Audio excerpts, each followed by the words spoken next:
So, wait, you're telling me that the champion went from a super hyper ultra support tank to a ultra untouchable death machine with a single update?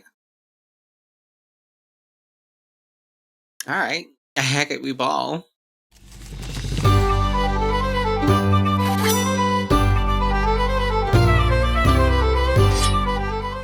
The champion class has gotten a little interim errata to hold us over until July when the Player Core 2 releases, and it's pretty much got everything you've come to expect from the remaster at this point.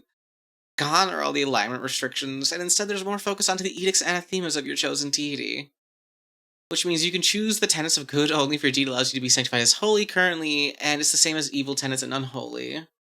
However, if the deity you choose doesn't allow either sanctification, like Gazra or Pharasma, you just can't be a champion of that god, sadly.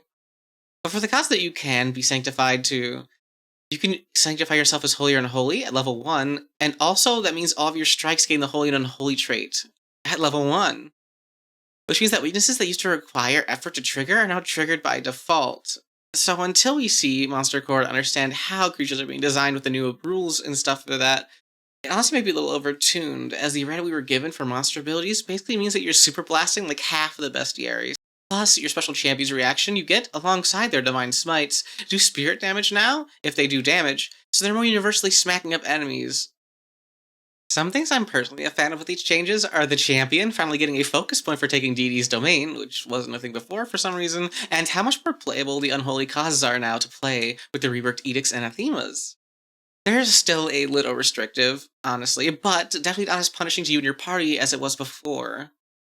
That and a large number of champion features are much more universal in use now, since they do spirit damage instead of alignment-based damage.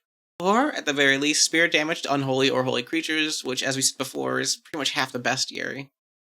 Now, those are the official changes made to give them more compatibility with the remaster, but in 6 months we're going to be getting an entirely remastered and retooled champion class, and here's my hopes for the final version of the class. Honestly, I think they need a more thorough rework of all the causes to actually fit with the removal of alignment, because as of right now, they still feel like lawful good, neutral good, etc. And they especially need to have an unsanctified cause, considering deities like Pharasma, the premier undead-hating deity, can't have a cool champion out there killing swaths of undead for them like the Knights of Lastwall.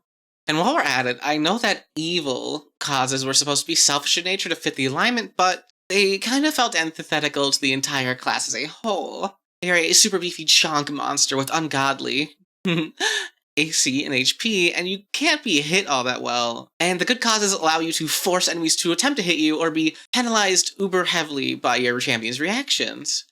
But with the evil ones, you punish them for even trying to attack you, so they're just more free to never attack you and just beat the crap out of your squishy friends in the back, which is strictly worse. So maybe a bit of a buff or retooling is in order for them, yeah? Also, I really don't think it would hurt to increase the range of the reactions at a high level, because only 15 feet could be super restrictive. Maybe at like 25 or even 30 feet at level 10 or so. And as far as new feats go, I really hope we get some more interesting feats coming into the book in the remaster like the other classes got, because as interesting as all the oath feats you can get at second level are, they're still super hyper niche feats, and there's nothing else you can really take your levels unless you take another DD's domain feat, so ugh. Also, there's something I've noticed come up on Reddit or the Paizo forums a few times, but Smite Evil or Good could potentially be even more niche unless more enemies made holy or unholy in the books. Like, someone could be doing terrible things but not be aligned with an unholy deity, and your new Smite Evil would do 0 damage to them. I for sure see something being changed about this, maybe along the lines of, like, the creatures violating one of your champion's edicts so you could do more spirit damage to them. Maybe that would work. Honestly, I just want a whole lot of cooler, more flavorful abilities or causes. Similar to, like, the changes that the Wizard got with its schools, or, like, the Witch got with all of its new patron abilities for the familiar. Actually, now that I think about it, I feel like this is a place where Paizo could maybe take a page from Wizard of the Coast's Paladin class. Hey, don't boo me, just hear me out. The champion has a lot of room to grow. With its original design, only 9 causes were possible, but I feel like now that the game is free from its alignment restraints, you could totally have more thematic and narrower causes. Like a cause that's more vibes-based, like a nature-themed one for the Green Faith, Lini Nanbyo, or Arundat. This way you could have 3 whole tenets, holy, unholy, and unsanctified, giving you your sanctifications, but then have an infinite amount of possible causes that you could attach to your edicts and anathemas like that.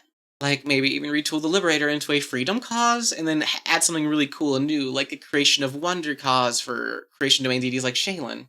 Or maybe even a Super Undead Explorer 9000 cause that Mommy Pharasmo took me forehead kisses for killing all those liches, because there's a certain paladin of mine that I know that really needs to make a Pathfinder 2e character. And much like the new wizard schools, it opened up a lot of room for more causes to be added in future books, like the Last Wall cause, or maybe some cool regional cause that would pop up in a random future Lost Omens book, like a Qianxia themed cause. That's about all I have to say about the Champion Remaster for now. If you liked the video, please consider leaving a like and subscribing. It really helps out my channel and also allows me to make more cool and fun videos for you all. And feel free to check out my socials down below in the description so you can keep up with all that's going on in between my releases. Thank you for watching, and remember, I'll bite you.